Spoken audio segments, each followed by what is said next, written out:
ہمارے لیے آج کی تلاوت مقدس لوکا کی انجیل اس کا 14 باب 1 تا 6 آیات مقدسہ۔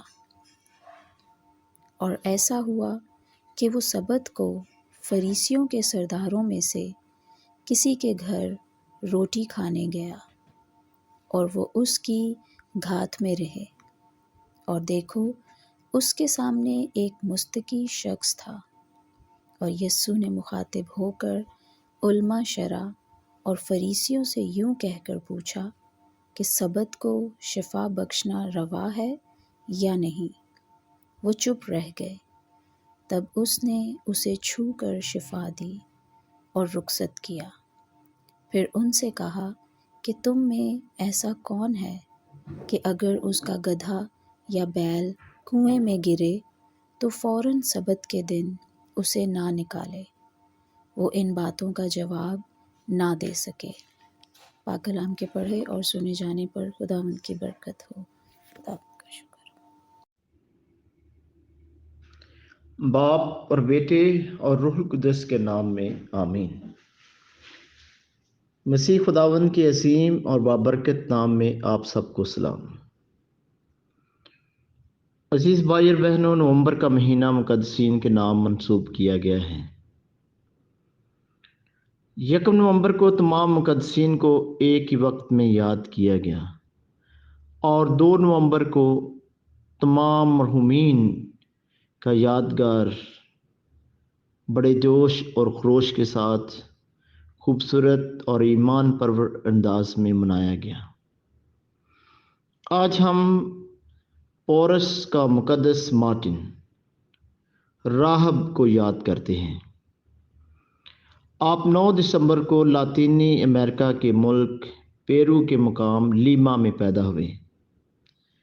بچپن کی زندگی خاصی غربت میں گزاری، اس لیے آپ کو غریبوں کی مدد کرنے سے راحت اور فرحت حاصل ہوتی تھی۔ آپ کے دل میں راہبانہ زندگی اختیار کرنے کا جذبہ پیدا ہوا، جبکہ والد اس بات کا سخت مخالف تھا۔ پھر بھی 11 برس کی عمر میں ڈومینیکن جماعت میں داخل ہوئے، جہاں آپ کو گھریلو کام کاج کے لیے رکھ لیا گیا، اور ساتھ ساتھ جماعت کے اصولوں کے مطابق آپ کو بھیک مانگنے کے لیے مقرر کر دیا گیا، اور آپ کو اجازت تھی کہ آپ اس سے غریبوں کی مدد کر سکتے ہیں۔ آپ غریب لڑکیوں کے لیے جہیز کا بندوبست کرتے تھے۔ پھر آپ ایک شفا خانے کے انچارج بن گئے، اور جہاں آپ نے بڑی لگن کے ساتھ بیماروں کی مدد اور خدمت کی۔ بہت سارے لوگ آپ کے ہاتھوں سے معجزانہ طور پر شفا پاتے تھے۔ آپ دعا اور ریاضت کو اپنی زندگی میں خصوصی جگہ دیتے تھے، اور کہا جاتا ہے کبھی کبھی تو ساری رات عبادت میں ہی گزار دیتے۔ خدا نے آپ کو بہت ساری برکات و فضائل سے مالا مال کیا تھا، جس میں وجد میں آنا، فضا میں بلند ہونا، دعا کرتے وقت کمرے کا روشنی سے بھر جانا، غیب علم، شفا کی قوت، جانوروں پر اختیار، ایک ہی وقت میں 2 جگہوں پر موجود ہونا شامل ہے۔